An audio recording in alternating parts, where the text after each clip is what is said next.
the title of our session is How Can LCCs Lead the Industry in Tech Adoption and Experience Strategies While Keeping Fares Low? Very straightforward, but equally complex. And the first thing I want to do, though, is ask a little bit of a sticky widget type of question. And it's not directly my fault, but kind of related. There are some concerns about the impacts of tariffs on the global economy, whether on specific countries or downline countries. And I'm just wondering if any of you have been having discussions with your teams or with your governments about the possible risk that tariffs may pose towards air travel demand if this is a concern you're facing. The reason I ask is we have had some speakers here at Aviation Festival Asia have to cancel because their governments have been convening last-minute emergency meetings. So I'm just curious, is this something that you're hearing? Is it something that concerns you at all? Aloke, I'd like to start with you.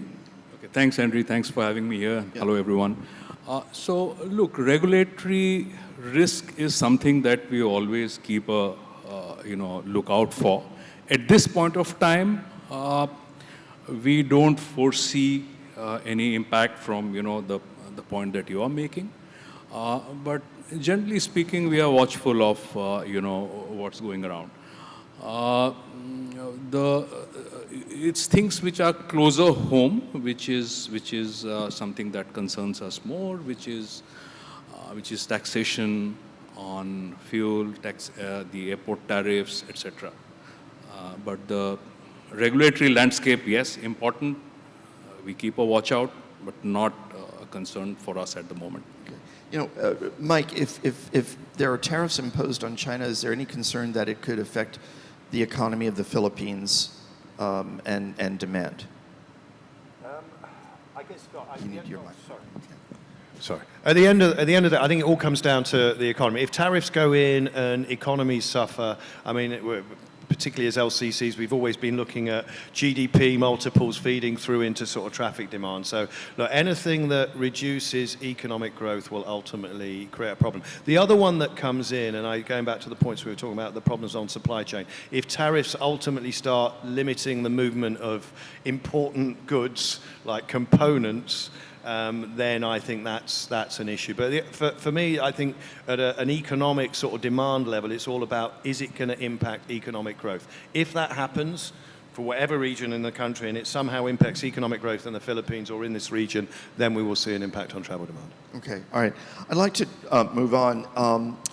What does demand look like? I mean, Steve, you've spoken to it, and Mike, you certainly have, but John and Aloke, the growth opportunities, the demand opportunities in APAC, in the Gulf, as your airlines are operating, how do you see this evolving over, call it, the next 3 to 5 years? No, thanks for the question. I think the reality is, right, consumers are becoming much more savvy around what they're doing and where they're travelling. I think there'll be certain pockets of demand that will continue, and given some of the conversations we've just been having around uncertainty, there'll be certain markets that won't recover and won't actually grow. So I think our industry is used to shocks, and I think our industry is quite resilient. So we always find a way to grow demand. I think from an industry perspective, the generation of products and innovation of products is critical, because we can't do everything the same, which is why there's quite a difference in types of carriers, types of segments, who flies on our aircraft. Traffic out of Australia is still strong. So there's still pent-up demand out of Australia. And if you look at markets like Japan, Korea, Thailand, Mike touched on the Philippines, you can't see that changing too fast, too soon, unless there's a significant change in FX. So like I said, I think consumers are very savvy, and there will be demand. And I think what we saw out of after COVID is people are prioritising travel. So there is, impacts in cost of living and geopolitical tensions, but the reality is people do prioritise travel. People have learnt that travel is very important to them, and I think it's just a case of stimulating demand where you need to. Okay. Steve, yes? From our perspective, the growth drivers, which are really demographics, the diaspora, the GDP, these are, very well placed to see us growing for the next decade and beyond. And again, we spoke briefly yesterday. The network that we are putting together, which is the domestic India and the short haul international, as we call it, these are driven by a lot by the demographics and the diaspora. And there are new emerging segments in the India market. The median age of the country is a decade lower than, it's just 28, and it's a decade lower than the next large, economy. So these are all playing out in terms of air travel demand. There's a huge outbound opportunity that we see out of India. We see a lot of growth opportunities at the non-hub airports and cities, other than the 6 large hubs. It doesn't mean that we don't serve demand between them, but from the hubs, from the metros to the tier 2, tier 3 cities, the smaller Indian towns, there is an immense amount of growth which we see coming, and we are going to see that for the next several years now. I mean, it's interesting because what you said mirrors something that Mike was talking about the growth in the Philippines, the 80 to 90 million people outside of Manila. Stephen, in Saudi Arabia, is the growth coming primarily from the major cities, or is there growth coming from some of the smaller or relatively smaller cities there? So you've got your primaries, which is Jeddah and Riyadh, Dammam, secondary, Medina, which is religious, and then obviously coming through to Mecca as well. I think that the growth is, in Saudi Arabia, you break it up in different regions. Domestic travel growth is huge. It's 15% year on year for the past 5-6 years. A good example, Jeddah Riyadh is now, I think, one of the highest capacity routes in the world. If it's in the top 10, I think it's in number 3 or something. It'll probably number 1 in the next couple of years, well, not even a couple of years, probably next year or this year perhaps. We do 25 flights a day each way. And there's 2 other airlines that do that, so you've got about 75, 80 flights a day. Some of them are wide body, by the way. They're 777s and 330s. So there's a lot of capacity. So you've got a tremendous amount of domestic demand that's been built up.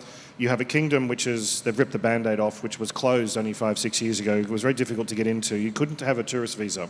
You could only go there on work or pilgrimage. You can now go there and just enter the kingdom, visa on entry, as a tourist if you wish to. They're turning religious traffic into tourism traffic. So they've recalibrated and said that Umrah traffic, as an example, is now tourism, domestic tourism. What does that mean? If you go to Rome to see the Vatican, you'll then go up to Milan to do your shopping and all of this type of stuff, whatever the itinerary is. You couldn't do that when you're on your religious pilgrimage into the kingdom. You had to go to Mecca, and that was pretty well it, and then you had to leave straight away, and it was very, very controlled. They've now opened all of that up, which is huge. It's millions and millions of tourists that you've now got moving around. And now you're starting to see the trickle of people who are coming in, not for religious purposes, but genuinely tourism purposes, as the country opens up, areas and all of this type of stuff. So all of that combined is just creating huge traffic now. And it's immature. We've still got a long way to go because we're so new at this. We're still getting our head around it, and the government's going go, and every time I go back there, it's always, they'll double the numbers on me in terms of targets overnight because they want to keep on pushing as hard as they possibly can. And so they should, because there's so much to do and see. But it's predominantly domestic, your labour traffic coming into the kingdom, your religious traffic, which is booming, and you're now starting to see the tourism traffic as a standalone come into the kingdom as well. Now, I realize this may not be the case in Saudi Arabia, but I'm curious, Mike, John, Aloke, if any of you are getting any sense of pushback about concerns of over-tourism as airlines grow, as airports expand, as more capacity is brought into markets. We're seeing certain cities say we don't want as much. Barcelona, for example, is is this. Venice is pushing back. It's not necessarily in some cases on air travelers, it may be cruise, but there is this growing concern about the risk of over-tourism on the local community.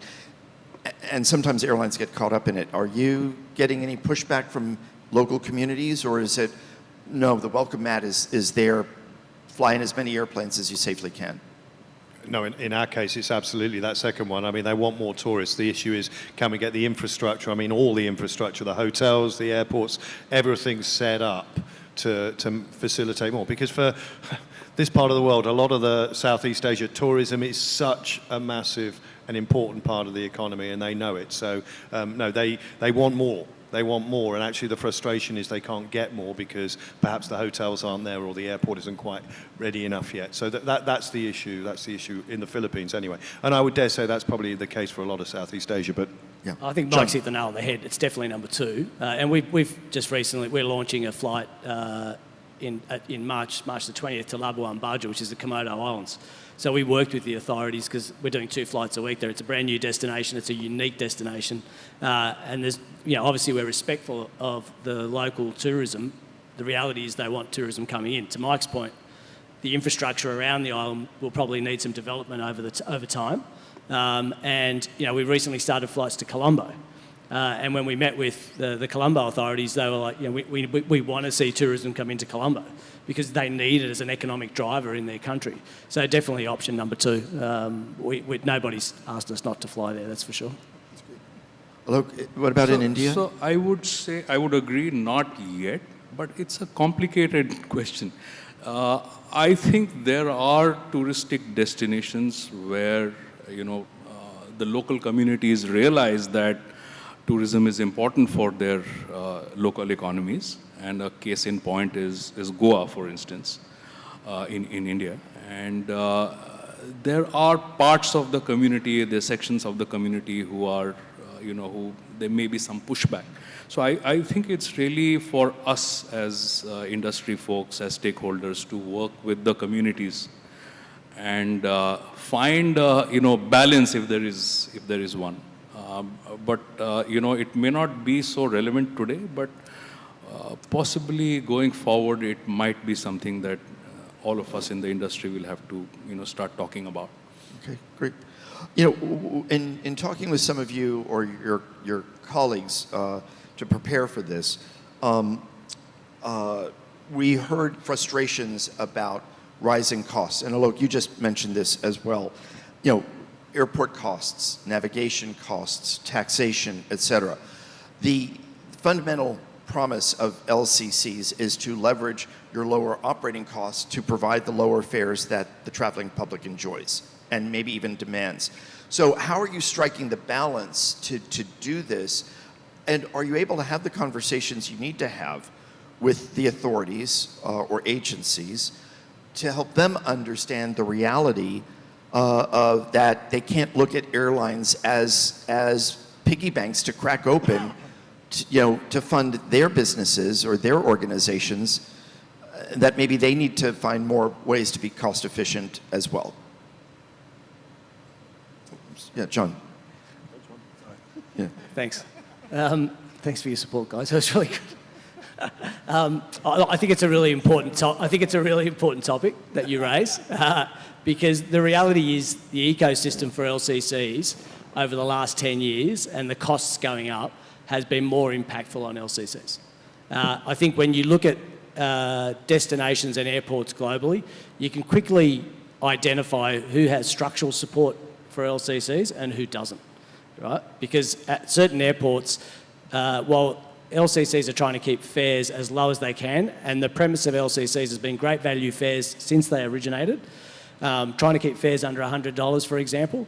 At certain ports, taxes are 80% of that fare. So the margin is shrinking. If you look at some of the future growth plans of taxes in certain airports, those growth plans at some point will outdo the fare. And that's not an ideal place to be in when you're trying to grow a segment of the market. In saying that, airlines have to be good at having good commercial strategies, synergies, cost efficiencies. There's no doubt that LCCs work, as Mike touched on, work on pretty hard basis points of driving efficiencies to maintain low cost but safely, but also keep the fares as low as they can for their customers. But like I touched on right at the beginning, airports are structurally different. If you look at where Jetstar flies out of in Australia, they fly out of T4 in Melbourne. If you look at where Jetstar flies out of Narita, they fly out of Narita, not out of Haneda. And I'll give you a really simple example. You could buy a ticket on Jetstar Asia next week for $77 to Kuala Lumpur. You could probably buy one to Manila for $115, to be honest. In March, it's no Taylor Swift this year, so it's not as busy. And out of that $77 fare leaving Singapore, you're paying $65 in taxes. So your point's valid, and I think it goes back to that structural versus unstructured. Who structurally supports that position? It's a challenge, though. Steve? It's also geographical. So I often get asked if we get fuel for free. I know always my retort is, I wish. We pay rack rate with everyone else. I wish I got a discount from the kingdom. But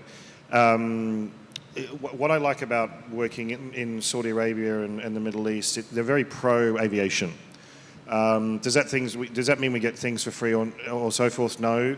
Does it mean that the ecosystem actually works very, very closely together in terms of charges, rates, and so forth? And are those charges and rates shared with everyone else? If Cebu Pacific wanted to come into the kingdom or whoever, they would get the same as we do from aeronautical charges, everything else, etc. But what they're trying to do is they're trying to bring all of these levels down to stimulate even more growth within the kingdom. So we're working very, very closely with them in terms of how that actually works and how that should be carried out.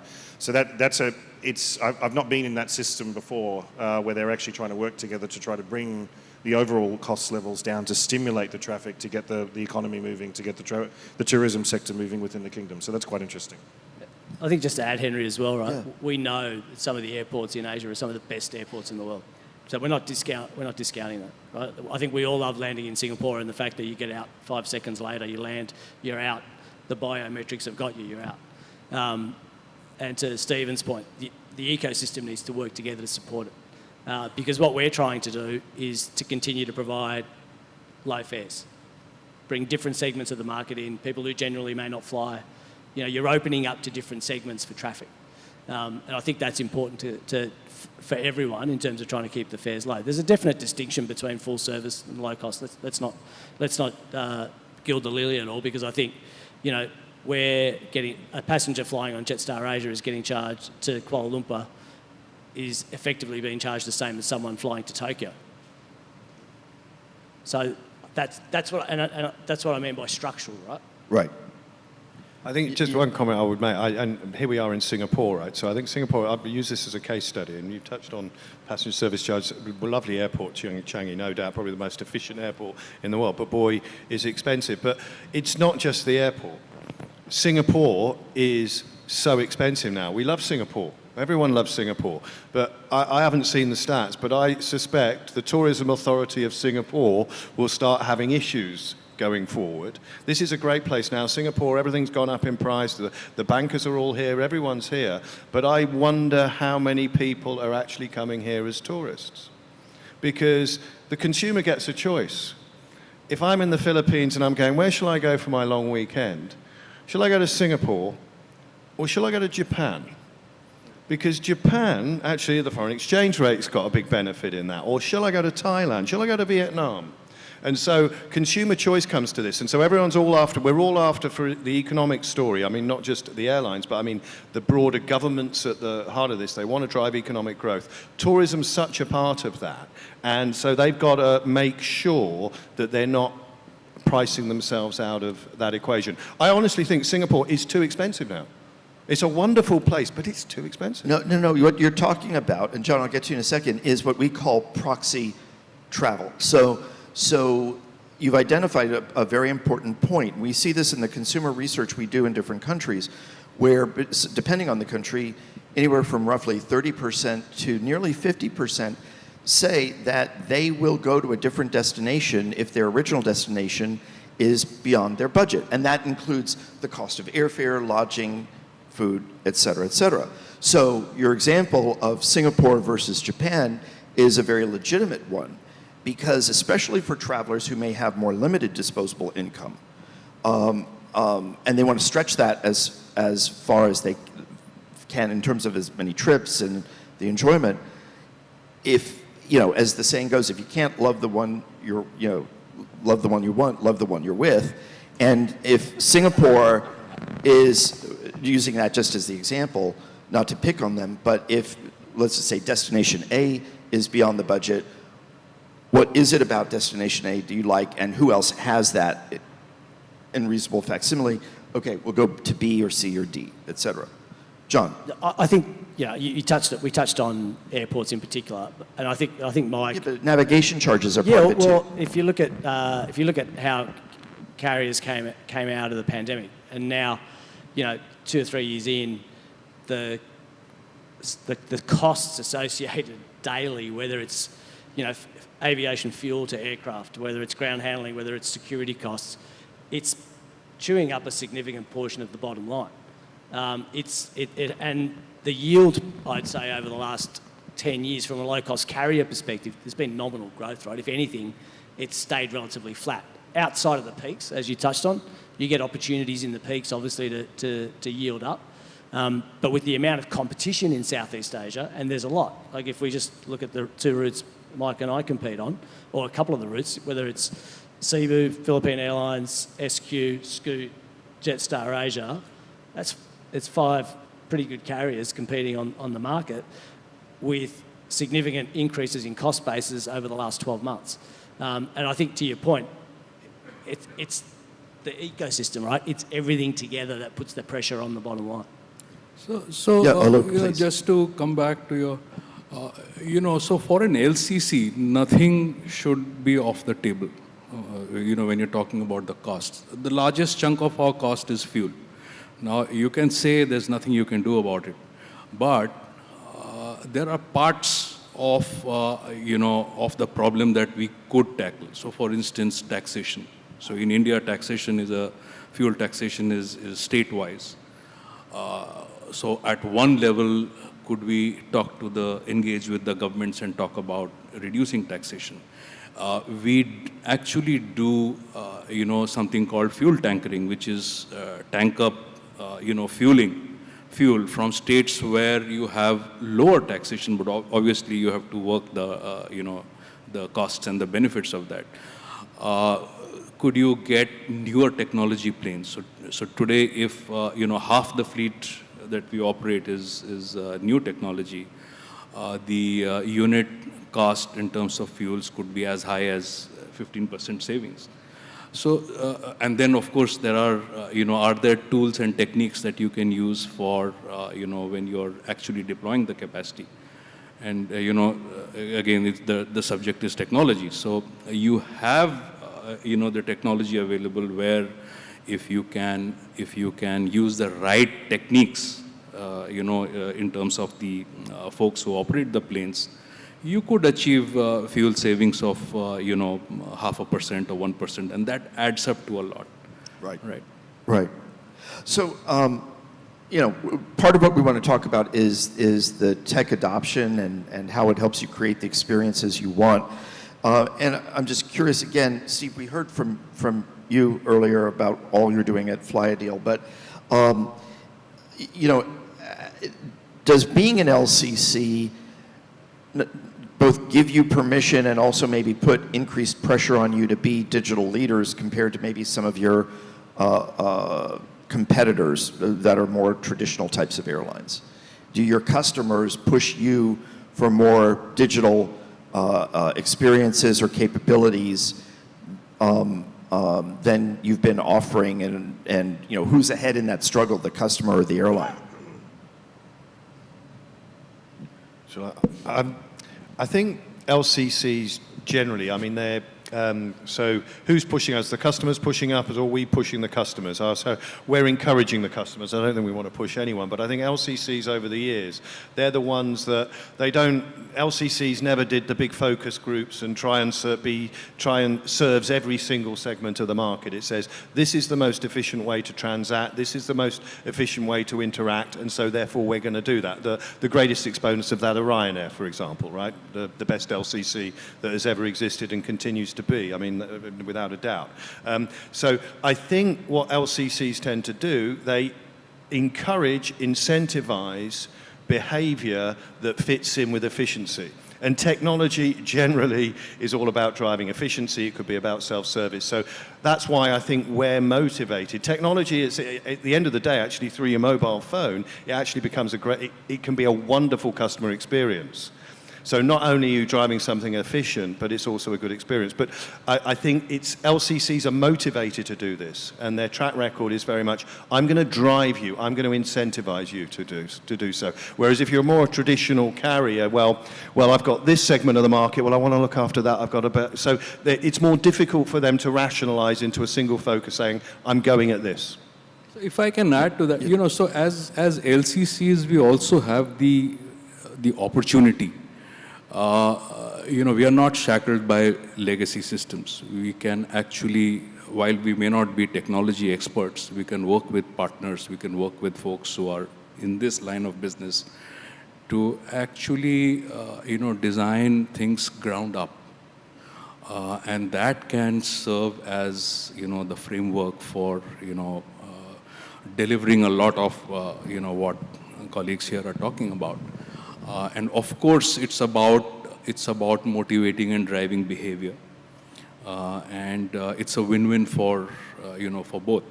So if we can, for instance, encourage early booking, which we all which is really fundamental to our business model, we can offer low fares, we can fill up our seats, we can tap into newer segments, right? Unbundling of fares is another great example. Why would you offer, a product which has features that not everybody wants?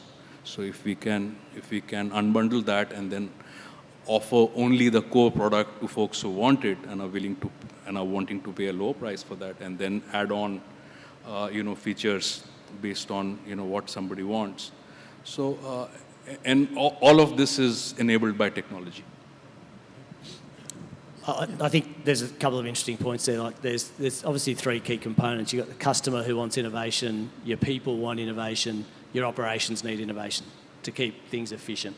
And to the point around efficiency, it's important even from an engineering perspective. Like how do we use predictive maintenance? How do we do paperless fuel supply to aircraft? There's a lot of efficiencies that are continuing to evolve.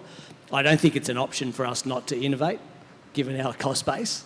We have to be at the forefront of innovation, and I think globally LCCs have over the last 20 years. And to your point, is it paperless technology? On one part, yeah. But I think you have to get all the three parts right to make sure they intertwine with each other to get the overall benefit for the group. I think Steve, just a final point, all of us, I think, are in the same boat. It's just growth as well. If you look at your growth profile, the orders that we all have, or where we've come from in a very short amount of time, you're forced to have a look at doing things slightly different. The legacy carriers have built themselves up over many, many years, many decades, I should say. A lot of the LCCs have really only come in existence in the past 10 to 20 years, but their growth profile has been absolutely phenomenal. Well, look at Ryanair as an example. And somehow they're able to replicate themselves in 70 bases across Europe, et cetera, and have standardized. For us, we're at that inflection point now where we've got economies of scale. We know we're going to triple in size in the next 4 years. So we're having to make sure that everything is replicable. We can just roll it out. It's digital. In the minimal of fuss, be it a customer-facing solution or a back-end solution. We need to have all of that in place to be able to enable that. If we don't, we're never going to be able to grow at the levels that we want to. And I think that's probably true of all of us here to a certain degree. I want to build on something that John said about the need to drive for efficiency. Is artificial intelligence the key to the kingdom, if you will, no pun intended, in terms of getting to that efficiency? You talked about predictive maintenance. There are lots of, obviously, components within AI, but is AI going to be the technology, call it platform, that will help you drive the efficiencies you need to get to maintain the costs and deliver the value? I think it'll be a contributor. I mean, we'd be crazy to say that it's not, right? And I think there's probably examples now that within all our airlines where we're using generative AI, whether it's through content marketing, whether it's how we use virtual assistants on our websites. We've got examples of that now, right? And that enables us to then focus focus on the customer, focus on the operation, focus on the people. So I think it's definitely going to contribute in terms of advancing technology further. But like I said, I think for all of us, we've probably been trying it.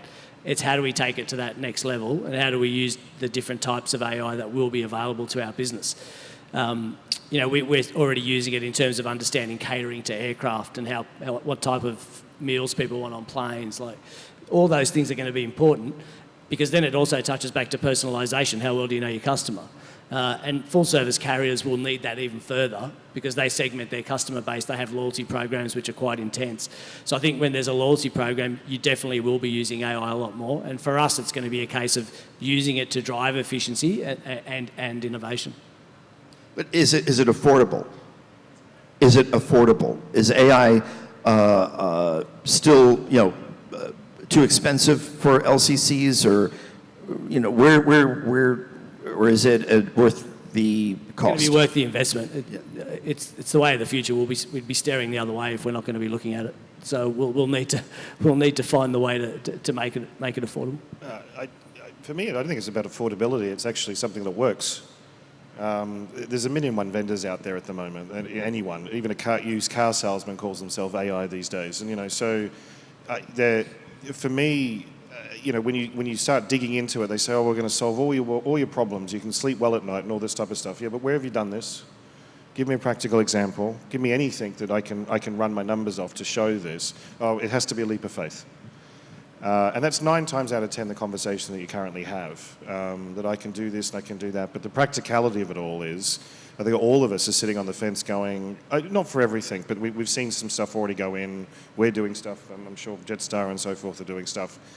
But a lot of it still is noise, just like blockchain was 10 years ago. It's still noise. We still need to see a return. It's not that we don't believe it.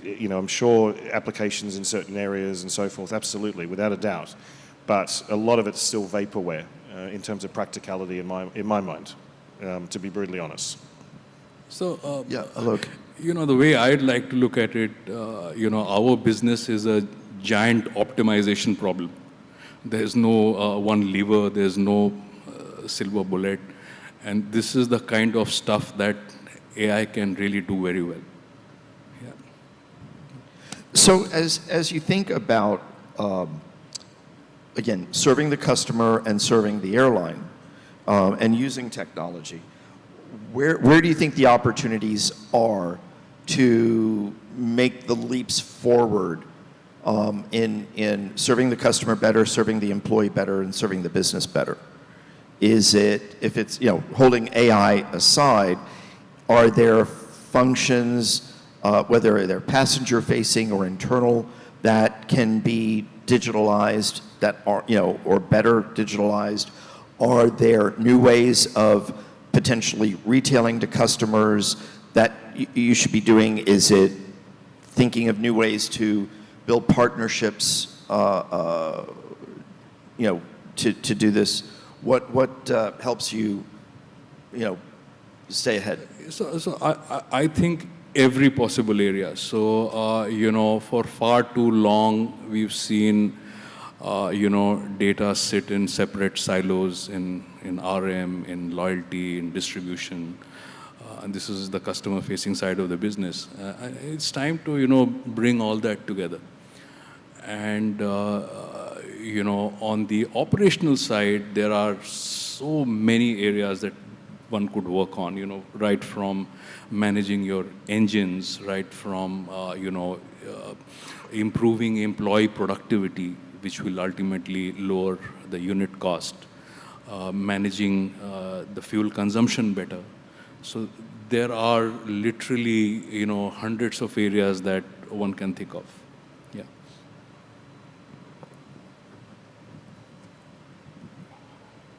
Yeah, I think one of the things, I mean, tying in, I think, with what Stephen said, I think we're all getting very hyped up. By the way, I think AI is going to be there. It's going to be on a case-by-case basis. I mean, we're using it. I mean, we're using it in our command center, right? So our people that are engaging with our frontline customers are using AI today, and they're much better at it now. Or I'd say our chat agents, we don't have a call center now, our chat agents now give much, much better responses to the customers because they are AI assisted. So this is a real life thing, the business case is there, and I think we'll just see a succession of individual business cases which will justify AI, and it'll become more and more prevalent. There'll be some on the top line. So, but one of the things I would say is we've all got to be good at doing the basics. And still, I mean, I would look at our own basic proposition. We've got to do better on our basic proposition just in terms of our website, our app, and all those. So make sure that you get the basic bit right as well before you then sort of say, oh, I'm going to add this on. Look, if we want to think about what else we could do, we just need to go into the hall outside. There's probably 60 people out there that have stopped me and sort of said, we could do this for you. And some of it will be really, really good. But you've got to make sure you've got the basics right as well in the first place. And I suspect...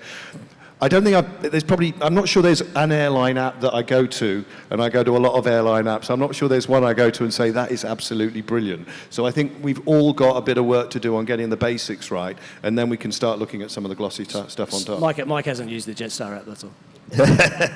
So let me ask, is there a mobile app that you look at as like, this is the reference point, this is the holy grail, we need to be as good or better than this, airline or not airline, you know, whether it's retail or entertainment or banking or Amazon. whatever it may be. Amazon. Yes. Amazing. Why? Well, it works, it's slick, it's fast, it does everything you could possibly want it to do. And it's all on your mobile, and it's just fabulous. Fabulous. That's the one that's my benchmark. That's my absolute benchmark. I don't know if these guys would agree or anything, but I'm going to ask you, United.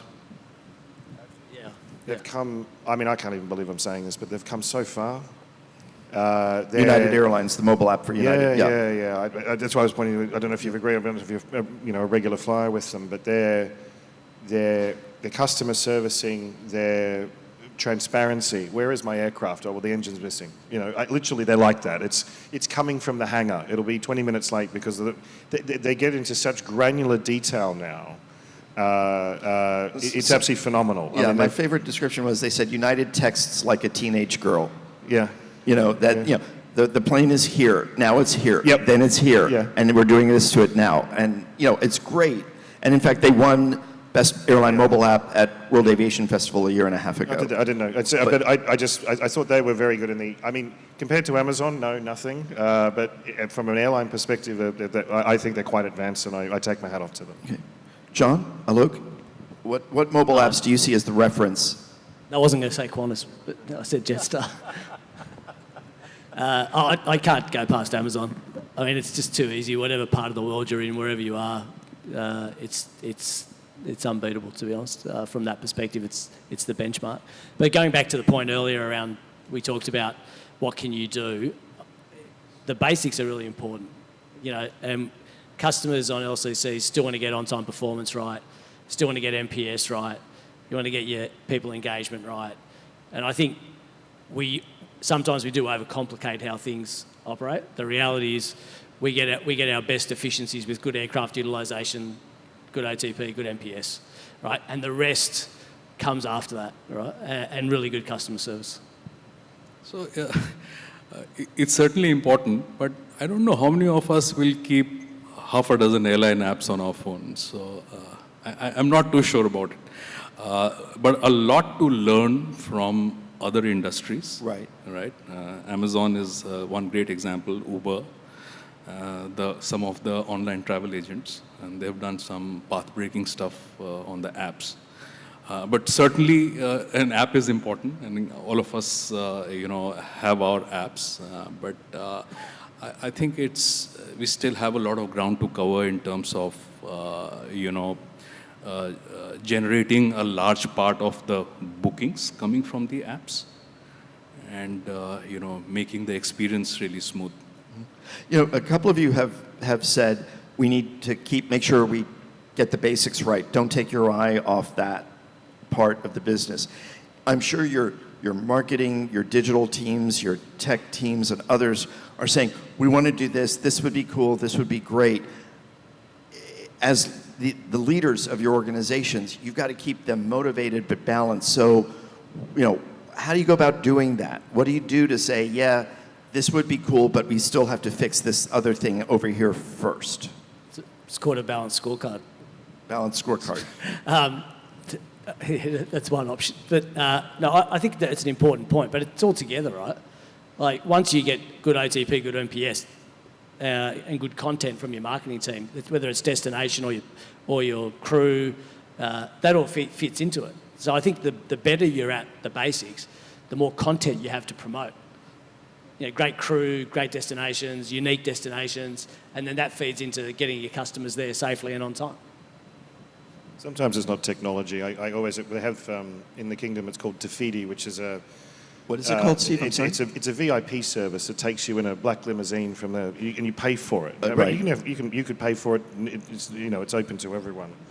And I decided when I first started, we'll do jet bridges from now on in the summer because it's awful. The temperature is 45, 50 degrees, and all the VIPs that fly us all went up in arms and said, "Well, I can't get my BMW 7 Series to your aircraft anymore," which was much more effective and much more efficient for them. So I had this customer grouping. No technology is going to save you from this, Henry. It's just a bizarre one that came out of nowhere. So I was like, what to do? Why can't the car drive to the jet bridge? There's no access downstairs. Oh, okay. Don't start me. I start breaking out in a rash. It's all these technology schma. It's just be on time and be on a remote stand and everyone's happy. All right. So I want to wrap by just asking you about how do your airlines go about addressing the issue of sustainability, again, while respecting the need to keep your costs low? We know SAF is more expensive and limited. But whether it's SAF or other actions and strategies you're taking, given the importance of sustainability, the focus people have on airlines, whether it's fair or not, in terms of what our industry produces in terms of greenhouse gas emissions versus agriculture, ground transportation, et cetera. How do you find the balance? Where do we put the focus so that we're being responsible, we're being good corporate citizens, but again, keeping an eye on the cost side as well?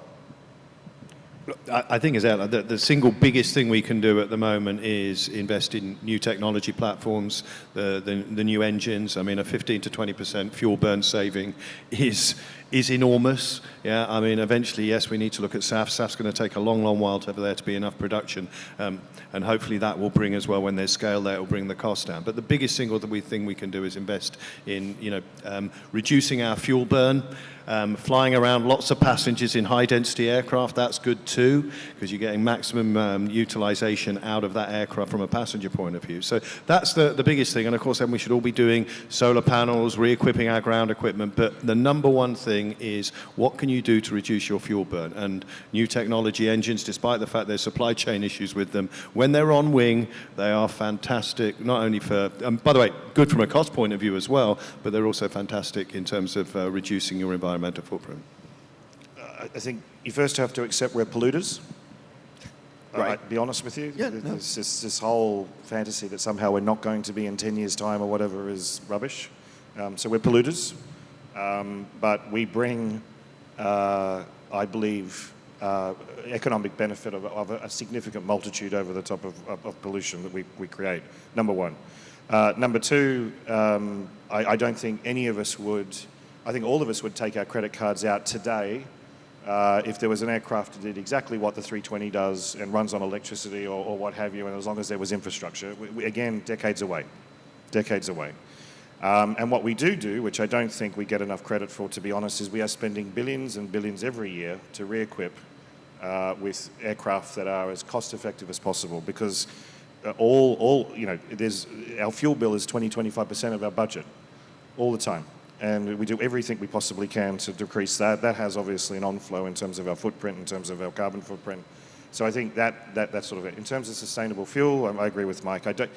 I get concerned because the discussion at the moment is turning from carrot to stick, which is you shall have a 5% blend, you have to do this, and then you look around and say, I can't even get 1%. It's not produced enough. And that what I can get is 10 times the cost of what I can, what I'm paying for Jet 1A. So that concerns me in terms of when we talk about sustainable fuels and so forth. The argument seems now to be, well, you either, it's the stick as opposed to the carrot, which concerns me. I don't think that's beneficial to anyone. Are then, air traffic management organizations there to help you, for example, with more direct flight routings and so on, so that, again, to the point of fuel burn and taking advantage of new gen engines, you're able to further reduce that? Do they recognize they have a stake in this to help you do the job? I think you'd have to ask them that, to be honest. That we've done some work with some local authorities on the Qantas side when I worked there on Singapore-London, for example, right? And how do we fly the most efficient way to get from Singapore to London? I'm not going to repeat what the guys have said because they've hit the nail on the head. But going back to your original point, we're all here to support sustainable tourism. Now, you talked about at the beginning a destination, or you talk about sustainable aviation fuel. We're all here to support it. There's going to need to be partnerships in this because sustainable aviation fuel is not available readily for all of us to fill our aircraft up. And then if I take you back to one of your other questions earlier today, you talked about the cost. So out of Singapore from 2026, 1% levy on SAF, right? So that goes to our fare.